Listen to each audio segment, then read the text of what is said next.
The Constitution provides that in all criminal prosecutions, the accused shall be presumed innocent until the contrary is proved. The burden of proof is on the prosecution. How much proof is necessary? In other words, what is the standard of proof?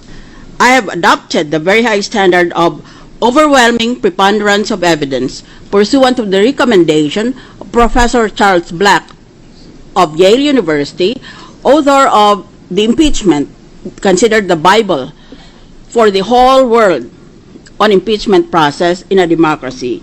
My standard is very high because removal by conviction on impeachment is a stunning penalty, the ruin of a life. The defendant admitted that he did not declare his dollar accounts and certain commingled peso accounts in his SAL-N. Let us begin with this threshold question. Did this omission amount to an impeachable offense? No.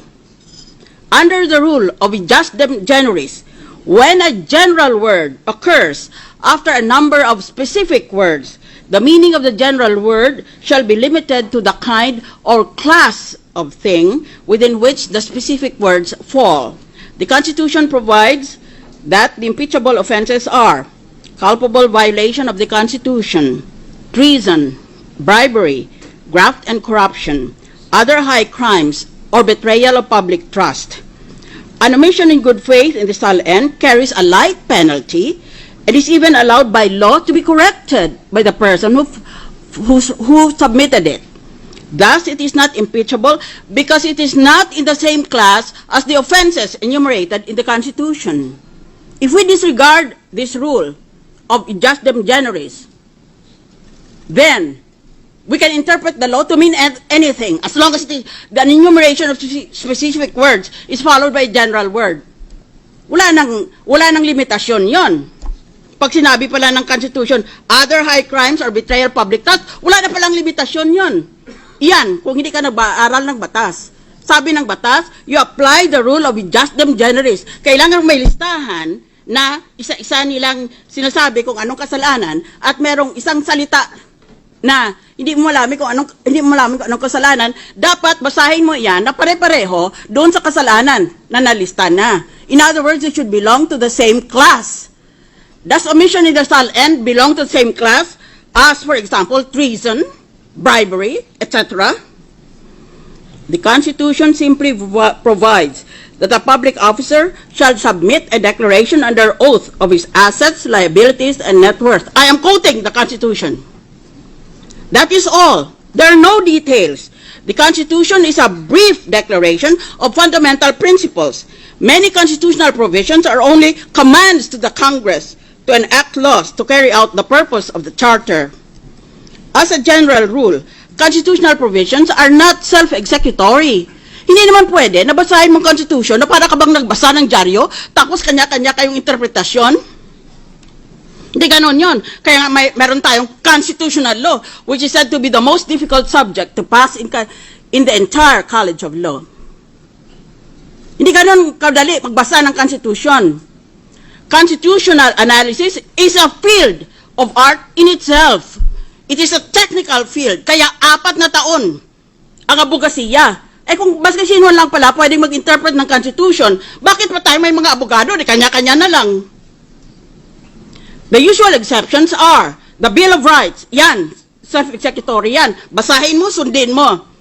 And constitutional provisions, pag sinabi ng batas, hindi pwede ito, yan, sundin mo kaagad. Pero lahat, hindi mo pwedeng masunod kaagad-agad. Magantay ka kung anong batas ang ipapasa ng Kongreso. Wala kaming ginagawa sa Kongreso kung hindi magantay kung anong sinabi ng Constitution. That is the main function of legislation. All other constitutional provisions, such as the SAL provision, need implementing laws to provide the details.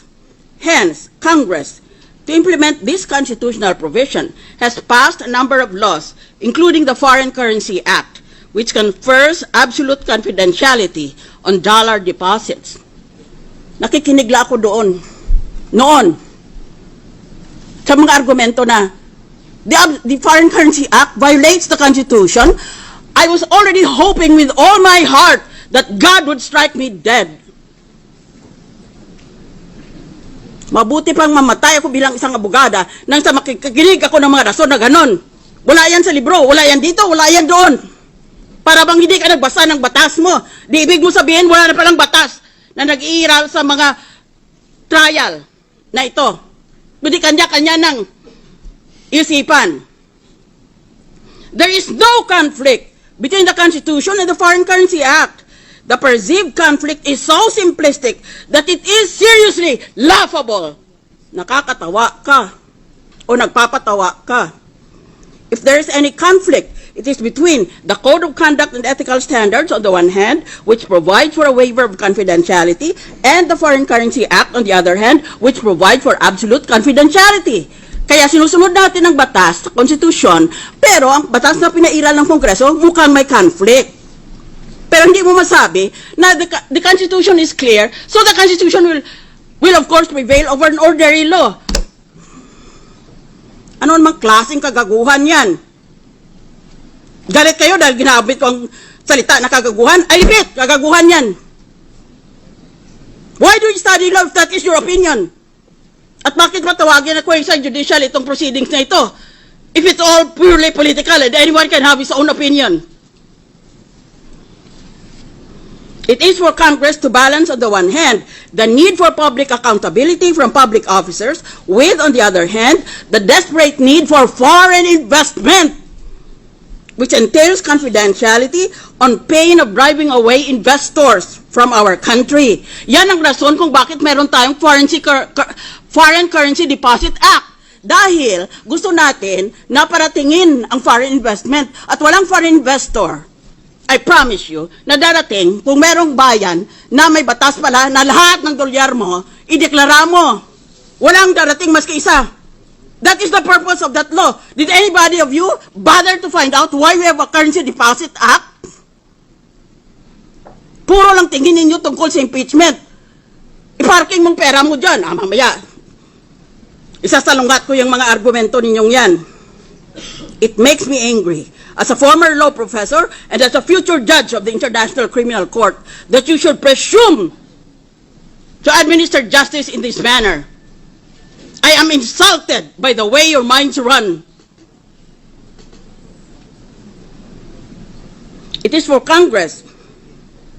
The argument that a dollar deposit protected from inquiry would nullify the principle of transparency is for Congress to resolve. Ay di tayo, kayo sa House at kami sa Senate, tayo ang gumawa niyan, tayo ngayon ang may problema. Dibigyan natin ng solusyon ng problema. We could retain the absolute confidentiality clause with the amendment that Filipino public officers are not protected. Yon ang dapat gagawin natin. The prosecution mistakes admission for confession. In law, in a confession, the defendant admits his guilt. In an admission, the defendant merely states facts which might tend to prove his guilt. In the instant case, the defendant did not make a confession, but merely an admission with a legal defense. As a former RTC judge, I find it reprehensible beyond belief, that the AMLA document was introduced in evidence without authentication as required by the rules of evidence.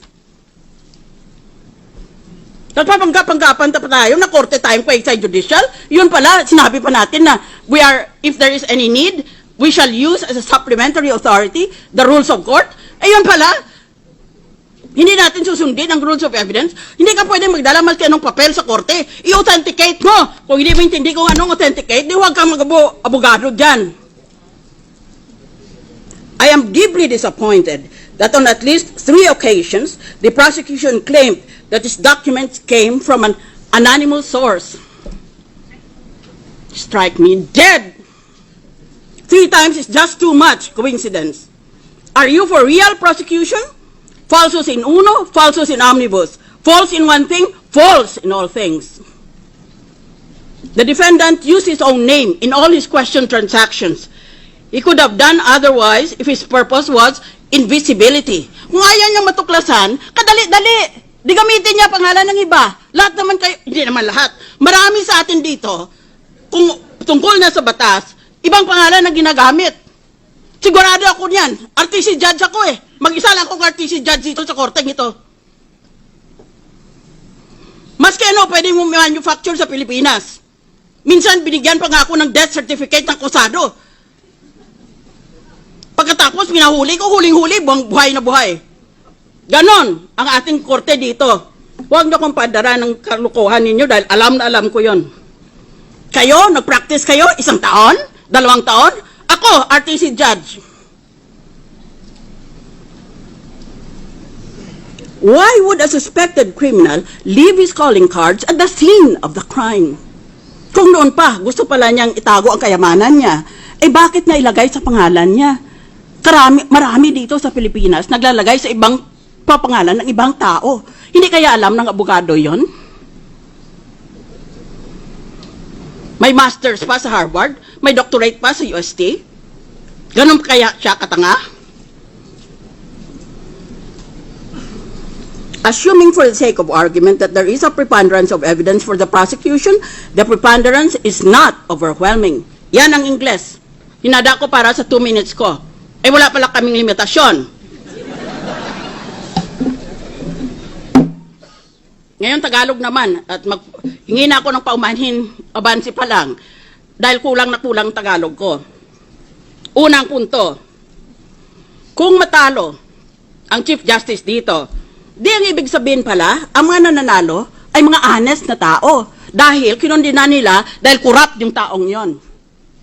Di, palagay din natin na itong mga representante, dahil lahat tayo, we represent the people, isn't that so? That's why we are elected officers. We're supposed to represent our constituencies. Eh kung hatulan natin may sala yan, di, ibig lang, dahil crooked siya, di ibig lang sabihin tayo, honest tayo. Ngayon, kung lahat pala tayo honest, o marami pala tayo sa atin ay honest, why is the Philippines often, or if not all the time, why is the Philippines always ranked as one of the most corrupt countries in the whole world? Yan, sagutin niyo ako niyan. Nagpapakalinis kayo? Aba kung malinis pala ang mga opisyalis natin at malinis pala sa buong bansa, eh bakit palagi tayong nililista ng Transparency International as one of the most corrupt countries in the world? Magtitinginan tayo? Sino kaya dito? Yan ang unang punto ko. Pangalawa, tumigil na kayo ng kapapangkapan nyo, mga artista. Merong mga politiko na alam natin kung anong loopholes nila sa SALN. Deposito ang sinasabi ng batas pagkatapusan ng Disyembre, katapusan ng taon. Magdeklara ka kung magkanong pera mo sa bangko. Hindi ba gini-withdraw nila pera nila sa buwan na Nobyembre o Disyembre para pag naglagay sila, pag nag-file sila ng SALN nila, wala nga silang deposito. O kaya meron lang sila ng couple of thousands. Kasi withdraw nila eh. Pag Enero, i-deposit nila uli. Taong bayan, kayo ang magtestigo. Yan. Ba't hindi natin habulin yung ganon? Pangalawa, palusot. O pangalawa, na ginagawa nila na loophole sa SALN. Lahat ng pag-ari nila, real estate, bank accounts, iba pang pag-ari, nalagay sa ibang pangalan. Yan is very, very widespread. O di wala nga naman silang pag-ari. Dahil lahat, linagay na nila sa ibang pangalan. Kung bawal ang asawa at ang mga anak, dahil sa batas ay inspeksyonin pati yan, yung mga malapit sa kanila. Di doon sa mga malalayo na mga kamag-anak.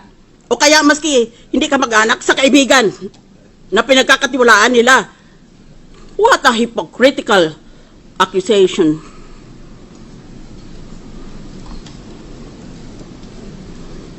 That is a problem with this country. We're all for honest government, and yet the world condemns us as one of the most corrupt countries in the world. That's why it is difficult to win in any international election, in any international campaign, because the Philippines, among others, has a reputation of being a corrupt country. Isip ng iba, kung corrupt ang bayan na yan, walang matinong lalabas dyan. Walang matinong ibubunga yan.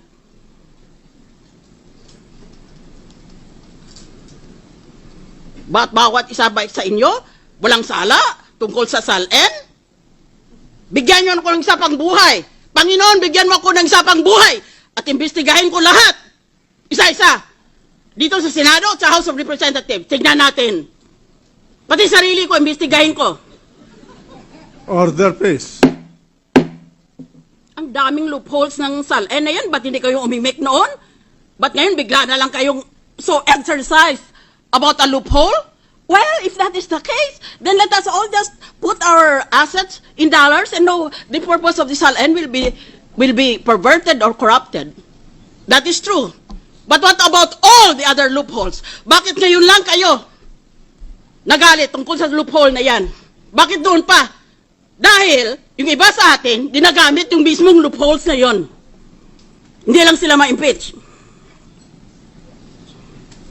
Sunod na punto. Sinabi ko sa umpisa, this is quasi-judicial and this is quasi-political. Yan, aminado yan ng mga authors. Si Professor Charles Black ng Yale, si Professor Raoul Berger ng Harvard. Mga tinitingala yan ng mga authorities all over the world. Ngayon, this is quasi-judicial. Ibig sabihin, kalahati niyan politika. Kalahati yan batas. Napakahirap gawin yan. Ngayon, ako, dahil naging RTC judge, ang ginagamit ko lang ang batas. Wala akong ginagamit sa pampolitika dahil hindi na ako makatakbo ulit. Natawag na ako ng International Criminal Court. Wala na akong kinabukasan sa politika sa Pilipinas. Even if I wanted to, I am prohibited because this is already my second term, consecutive term. Ngayon, ano bang sinasabi na quasi-political? Investigahin nga natin for future impeachments. Anong sinasabi na quasi-judicial, quasi-political? Madaling intindihin ang quasi-judicial. Kalahati niyan tungkol sa hustisya o tungkol sa batas. Pero kalahati yan tungkol sa politika. Anong ibig sabihin ng tungkol sa politika? Tungkol sa politika, dahil ang ibig sabihin dyan, pag-isipan mo at pakinggan mo ang mga taong bumoto sa iyo. That is actually the meaning of quasi-political.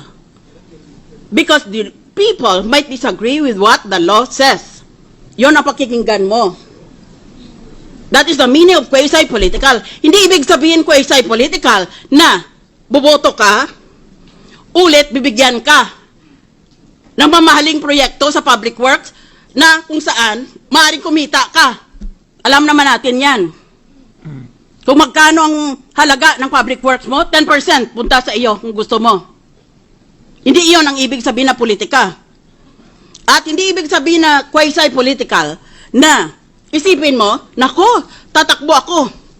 Either for re-election or for another position, or I need some position in government for my kalyado ko, who I will use as my dummy. That is not the meaning of quasi-political. May I request the lady to wind up this? I thought that I was unlimited. I prepared a 2-minute paper, but I will obey the injunction. Tsaka, isang punto. Nang nagtapos magpresenta ng ebidensyang prosecution, naglabas ng mga survey ng mga tao gusto pala na guilty ang Chief Justice. Ngayon natapos ang depensa, saan ngayon ang mga survey? Wala.